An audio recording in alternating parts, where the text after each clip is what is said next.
From the Northway Bank Online Newsroom, I'm Gare McKenzie. This local and regional news update is brought to you by Northway Bank. Want a Northway Bank teller to keep in your pocket? There's an app for that. Now available for iPhone and Android. Download yours today. Northway Bank with 17 locations throughout New Hampshire. The people you know, the bank you trust. Member FDIC, equal housing lender. The New Hampshire Attorney General's office says the third and final suspect in the kidnapping and murder of a Bridgeton, Maine woman nearly 2 years ago will plead guilty in connection with the case and be sentenced tomorrow afternoon. Associate Attorney General Jane Young, the lead prosecutor in the case, says Michael Patelis of Ossipee will enter his plea and be sentenced at 1 o'clock at Carroll County Superior Court in Ossipee. Patelis was one of three suspects arrested and charged in connection with the kidnapping and murder of Krista Dittmeyer in the early spring of 2011, a case that drew national media coverage. In what prosecutors have previously referred to as a drug deal gone wrong, Dittmeyer, who was 20 years old, was ultimately bound and dumped into a pond in North Conway.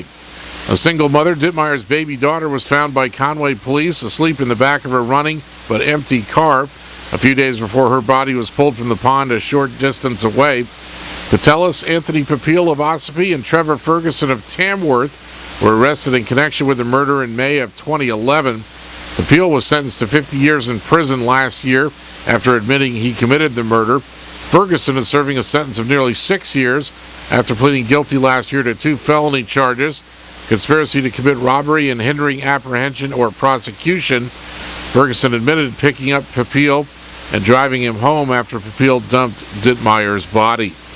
Young hasn't released details of tomorrow's sentencing, and it's not known exactly what plea deal Patelis has made with prosecutors.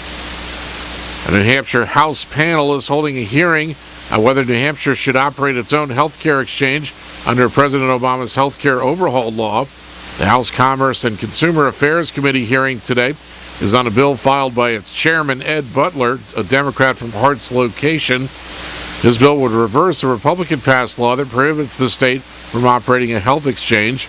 Earlier this month, Governor Maggie Hassan wrote Washington declaring the state's intent to partner with the federal government to operate the new insurance markets required under the law. Because of the ban on a state exchange, the governor's only options were to partner with the government or let it run the exchange. In Maine news, dozens of University of Maine students are spending their upcoming spring break doing volunteer work. The university says many students will build houses, deliver health care services, help out in rural schools, and do other volunteer work in the U.S. and Central America during their break next month. Some engineering students will work on a new sewer system in Honduras they designed, while nursing students will provide medical assistance in rural clinics in Belize. In sports, next year's NCAA Division III Men's College Ice Hockey Championships will be held in Lewiston, Maine. The WNBA's Connecticut Sun has signed British Olympian Johanna Leadham. The Tampa Bay Rays beat a Boston Red Sox split squad 6-3 yesterday. And the Celtics beat the Utah Jazz 110-107 last night to close out a 5-game road trip. In the weather today, mostly cloudy, highs in the upper 30s. Light winds becoming southeast around 10 miles per hour this afternoon. Mostly cloudy tonight, a chance of snow after midnight, lows in the mid-20s. Southeast winds around 10 miles per hour, becoming east after midnight. A winter storm warning in effect from Wednesday morning at 7 o'clock to 1 o'clock Thursday afternoon with snow. Snow accumulating 4 to 6 inches Wednesday, slightly less in southern Carroll County, highs in the upper 20s. From the Northway Bank Online Newsroom, I'm Gare McKenzie.